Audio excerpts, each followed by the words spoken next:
नमस्कार दोस्तों, स्वागत है सारे लोगों का। उम्मीद करते हैं कि आप लोग खुश है, तंदुरुस्त है, मजबूत है। आज का बिग ब्रेकिंग न्यूज ये है कि बिहार में जो बीएड कैंडिडेट ज्वाइन किए थे छठा चरण में और जिनको नियुक्ति पत्र मिला था, सुप्रीम कोर्ट के फैसला आने के बाद बेगूसराय में पहली बार पेमेंट बंद कर दी गई है पूर्ण रूप से।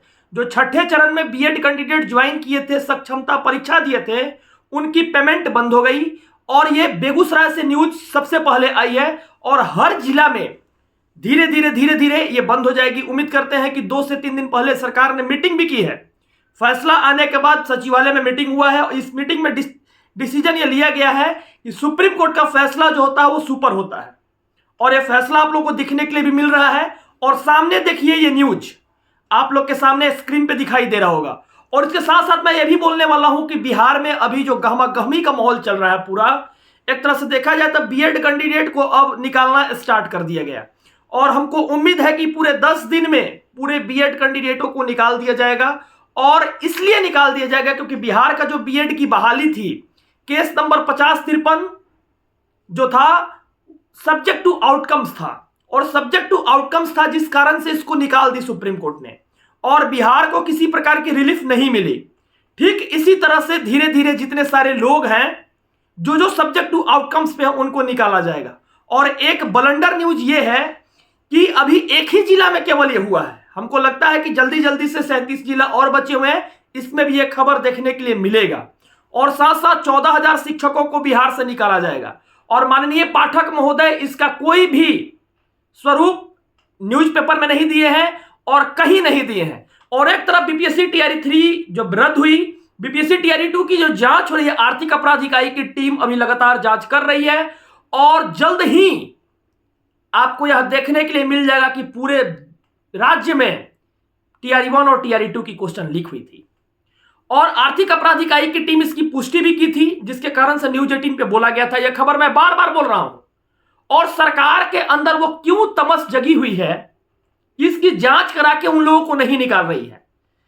शिक्षा विभाग में अगर कोई ज्वाइन करता है तो अगर शिक्षक नहीं आतंकवादी को ज्वाइन कराए हैं अगर पाठक महोदय, तो इनको निकालना पड़ेगा, नहीं तो आने वाले पीढ़ी को बर्बाद कर देगी ये शिक्षक।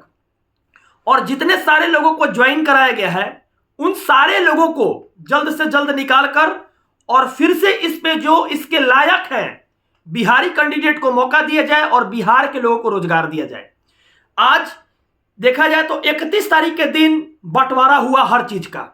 जैसे 75,000 स्कूल बिहार में है, भवन निर्माण के लिए दिया गया था, भवन का स्ट्रक्चर बनाने के लिए दिया गया था, उसका मेंटेनेंस चार्ज दिया गया था, उसकी बंटवारा किए। और 300 जिला के अफसर पैसा बांट गए हैं। कल बनाने के लिए दिया गया था, स्कूल में जो कल होती है, जो कल खराब हो जाती है, उसको मेंटेनेंस करने के लिए दिया गया था, वो भी पैसा पूर्ण रूप से खत्म हो गया है। बेंच और डेस्क का क्वालिटी जो था, उसको भी पूरे ऑफिसर लोग मिलकर खा गए हैं। वो क्या क्वालिटी था, किस तरह का दिया गया था और कितना फंड जारी हुआ था, इस तरह का घोटाला पूरे बिहार सरकार के द्वारा किया गया है। और स्कूलों में अब एक नई राजनीति आई है। आज तक देश की आजादी के बाद कभी स्कूलों में इस प्रकार का आप देखे थे कि नाश्ता वास्ता मिल रहा है सरकारी स्कूल में, गार्जियन को बुला के लोग नाश्ता करा रहा है, मेडल बच्चा को पहनाया जा रहा है। आखिर जानते हैं क्यों? ये पाठक जी के इंटरनल जेडीयू का सपोर्ट चल रहा है। और स्कूलों में नेता लोग को बुलाकर कि जेडीयू की सरकार के द्वारा अभी तक आपके बच्चे सेफ हाथों में थे, इस चीज को फुलफिल कराया जा रहा है। और जितने 75,000 स्कूल हैं, उन सारे स्कूलों में एक नया ट्रेंड चला है कि जो बच्चे जा रहे हैं दूसरे क्लास में, उनको बैग दिया जा रहा है, उनको नाश्ता कराया जा रहा है, उनके गार्जियन को बुलाकर स्कूल में यह समझाया जा रहा है कि सरकार आपके लिए कितना काम कर रही है, मेहनत कर रही है। तो ये जो लोकसभा की चुनाव आई है, इस चुनाव को देखते हुए, इसके मद्देनजर रखते हुए, क्योंकि उन बच्चों के सहारे ही इन गार्जियन के पास पहुंच पाए और इनकी वोट ले पाए। और सोशल मीडिया साइट पर आप देखे होंगे कि नाश्ता भी चल रहा है इधर उधर।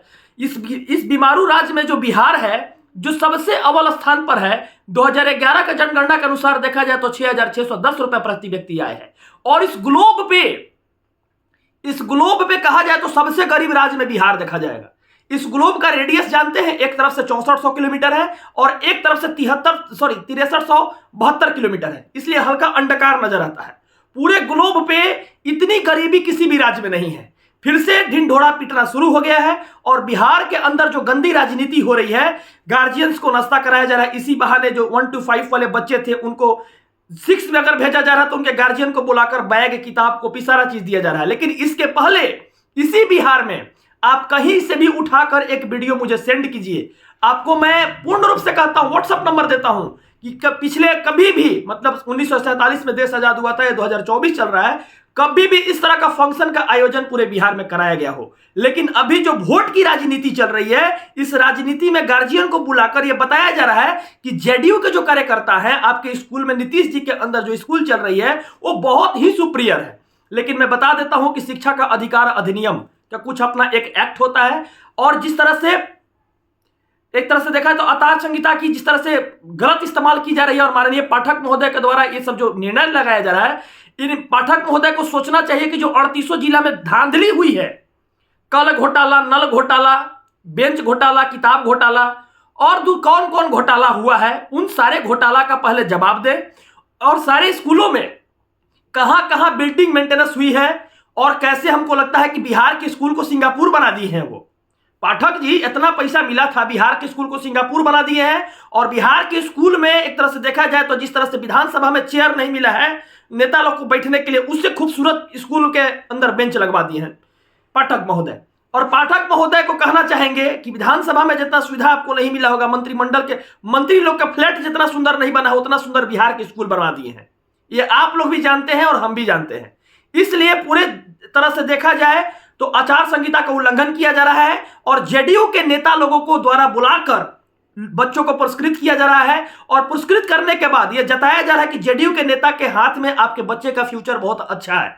लेकिन यह सरासर गलत है, और बिहार के अंदर इस प्रकार की गंदी राजनीति करके अगर नीतीश जी फिर से आना चाहते हैं तो यह गलत है। और बिहार के बच्चे और बिहार के गार्जियन आप समझदार हैं, आपको भी यह बात पता है कि नीतीश जी के पास गलती से 20 को विधायक भी पहुंच गया तो ना तो भाजपा के साथ सरकार बनाएंगे और ना तो आरजेडी के साथ सरकार बनाएंगे, लेकिन रहेंगे नीतीश जी मुख्यमंत्री, अगर 20 विधायक उनके पास हो गया था। इसलिए सोच समझ के जेडीयू को वोट दीजिए, क्योंकि जेडीयू एक ऐसा पार्टी है कि जो किसी के साथ गठबंधन करके अपना जिंदगी जी सकता है, लेकिन रहेगा जेडीयू ही। इसलिए जेडीयू को कभी भी जब भी आप वोट करने जाते हैं तो नीतीश जी का शक्ल देख लीजिए, फिर से वो वही रट स्टार्ट कर दिया कि 15 साल पहले क्या था। जानते हैं ना आप लोग कि 15 साल पहले 138 को नरसंहार हुआ था। तो हम बोलते हैं तो तेजस्वी जी का 5 बार जाकर कहा लेगी उनका पैर रंगे और टीका लगाए, और टीका लगा के सुहागरात मनाए हैं। तेजस्वी जी के साथ जाके कहा किए, कभी जेडीयू में रहते हैं तो बीजेपी के गाली देते हैं। अरे उन लोग तो झूठ बोलबे न करता है जी। आज दिल्ली में बैठ के बताइए, उन लोग खाली नौकरी के थी करता है, कुछ कम हुआ है, कुछ नहीं ना हुआ है। इसलिए ऐसा बात करके और नीतीश जी हमेशा राजनीति करते रहते हैं। और ये जाति समीकरण का जो राजनीति है, इससे ऊपर उठकर स्कूल के अंदर जो नाश्ता बांटने का, बैग बांटने का और स्टूडेंट बॉक्स बांटने का, पेंसिल बांटने का जो ड्रामा चल रहा है ना, इससे ऊपर उठकर बिहार को आगे लेकर जाइए। क्योंकि देखिए, रोड, कल, जल और नल से ही जिंदगी नहीं चलती है। एक अच्छी स्किल्स के साथ बिहार का डेवलपमेंट में आप लोग साथ दीजिए, और एक वोट जगह पर देखकर दबाइए और जगह पर दीजिए, ताकि बिहार तरक्की करे, समृद्ध हो। लेकिन ना तो राजद के दीजिए, ना तो जेडीयू के दीजिए, ना तो राजद के दीजिए, ना तो बीजेपी के दीजिए, ना तो निर्दलीय के दे दीजिए, लेकिन जेडीयू के मत दीजिए। फिर कहेंगे आपसे, क्योंकि ये ऐसे मुख्यमंत्री है कि फिर से वो शासन करेंगे, वो करेंगे। लेकिन एक चीज बताते हैं कि आप लोग समझदार बनिए, और हमारी जो हमेशा एक प्रे रहती है कि बिहार के इन छोटे छोटे नन्हाले जो बच्चे हैं, छोटे छोटे बच्चे हैं, उनको उनकी हक मिले, और साथ साथ बिहार का स्कूल अच्छा हो, उसका भी स्ट्रक्चर अच्छा हो। हम लोगों का भी एक सपना है।